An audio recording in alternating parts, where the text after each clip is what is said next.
Tentunya dengan harga yang lebih murah, abas kalian nggak bisa mengharapkan Ardiles Impression ini performance-nya bakal sama kayak Ardiles AD2 atau Ardiles All Dead. Tapi yang jelas, gue langsung notice begitu pakai sepatu ini, kayaknya Ardiles memang mendesain sepatu ini untuk gameplay yang berbeda.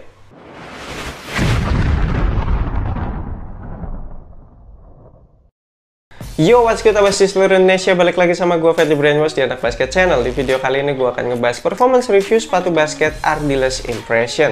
Khusus di video kali ini kita akan mulai ngebahas dari cushion dulu, karena memang di sini letak perbedaan yang paling menonjol.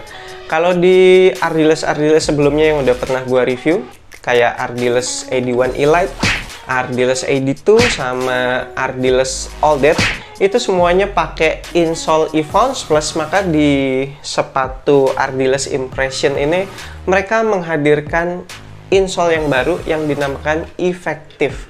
Jadi Effective ini ternyata memberikan kesan yang lebih lebih bouncy, lebih responsif daripada Evounce Plus. Kalau Evounce Plus itu kan berasa kayak ada soft-softnya gitu, terus ada sedikit delay. Nah, kalau di Effective ini, meskipun awalnya kalau abas kalian pakai bakalan berasa keras gitu ya, butuh sedikit waktu break-in, perlu dipakai kayak satu harian gitu lah ya, kira-kira 4-5 game, baru keesokannya pas abas kalian pakai lagi itu baru berasa tuh, ternyata Effective ini enak juga, punya sensasi yang lain, yaitu sensasi yang lebih bouncy dan lebih responsif. Core feel-nya juga jadi berasa lebih dapet. Jadi kalau buat abas kalian yang hobi mainnya tuh gayanya gocek-gocek, ini insole-nya lebih cocok nih si Effective ini daripada si Evounce Plus. Nah, kekurangannya secara impact protection ini kurang atau kalah lah dibanding sama Evounce Plus. Jadi kayaknya memang Ardiles Impression ini lebih cocok untuk para young bloods daripada abas kalian yang mungkin udah berumur atau yang punya masalah lutut. Ini impact protectionnya nggak dapet sih di sepatu ini.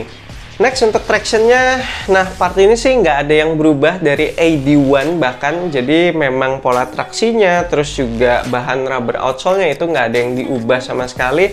Jadi ya performanya kalau untuk di lapangan indoor oke lah. Meskipun nggak perfect, tapi nggak ada yang sampai bikin kepleset, nggak ada slip-slip yang parah.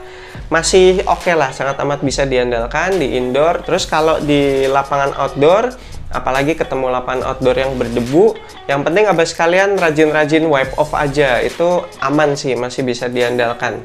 Kemudian pengereman linear itu juga berasa lebih pakem daripada pengereman dengan kaki samping atau lateral movement. Secara durability juga termasuk badak lah, ini aman lah kalau abas kalian pengen pakai sepatu ini untuk tempur di lapangan outdoor terus-terusan. Kemudian bahan rubber outsole-nya kalau yang kemarin-kemarin sih nggak squeaky ya, tapi nggak tahu nih yang sepatu ini kok kemarin gue coba ada bunyinya dikit, ada squeaknya dikit, cuma sedikit butuh effort sih buat bikin rubber outsole-nya ini bunyi. Heel to toe transition juga termasuk smooth, bagian heel maupun bagian toe-nya udah dibikin cukup rounded, apalagi di bagian setengah ke belakang ini di cut out, jadinya memudahkan sepatu ini untuk ngeflex. Bahan uppernya ini juga fleksibel banget, lentur banget, jadi forefoot flex-nya dapet banget lah ini. Heel to toe transition-nya sangat amat mendukung buat abas kalian yang hobi main cepet, yang hobi lari sprint.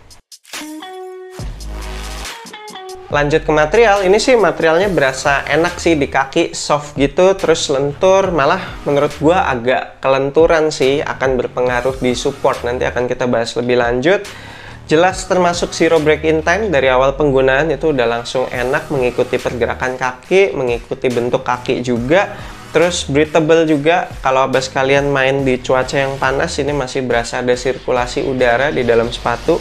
Material talinya enak nih, cukup ikat satu kali, nggak gampang lepas-lepas. Terus padding lidahnya sih tipis, ini hati-hati nih kalau abas kalian sampai salah pilih size atau kegedean gitu, ngikatnya terlalu kenceng, ini pasti bakalan berasa ngeganjel nih di pergelangan kaki depan.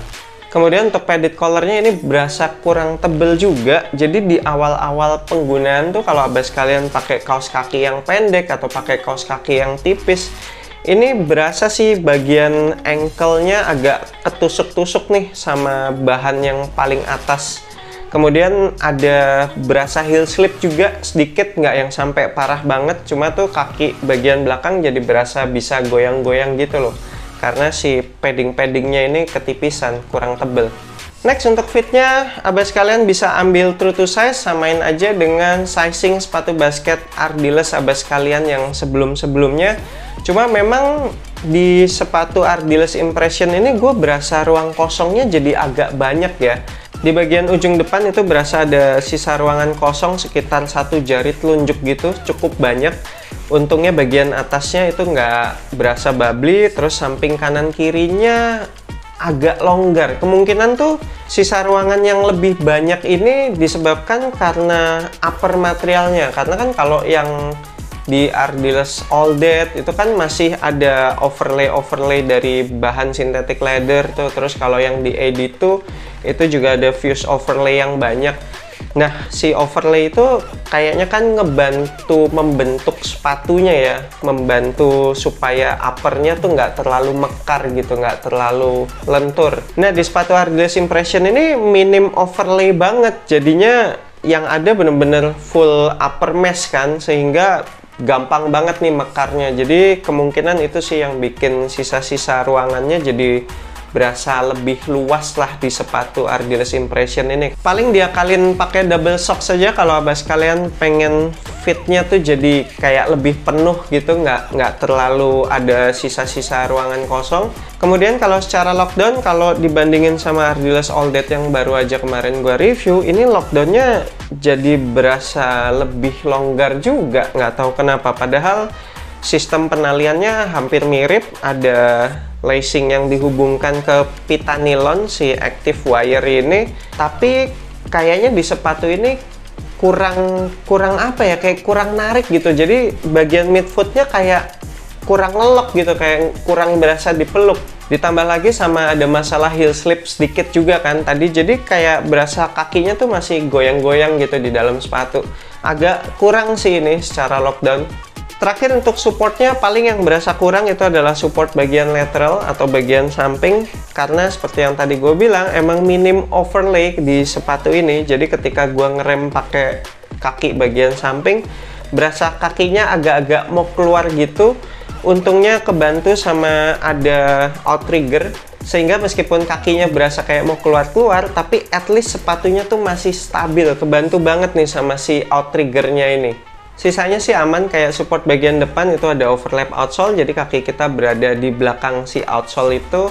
Terus juga support bagian belakang ada TPU heel counter, tidak dihilangkan untungnya, meskipun lebih murah tapi TPU heel counternya tidak dihilangkan. Dan juga ini bagian bawahnya udah termasuk white base, kebantu sama outrigger juga, tadi udah gue bilang. Jadi sepatu ini stabil banget buat mendarat, abis lompat atau melakukan berbagai manuver, nggak berasa oleng.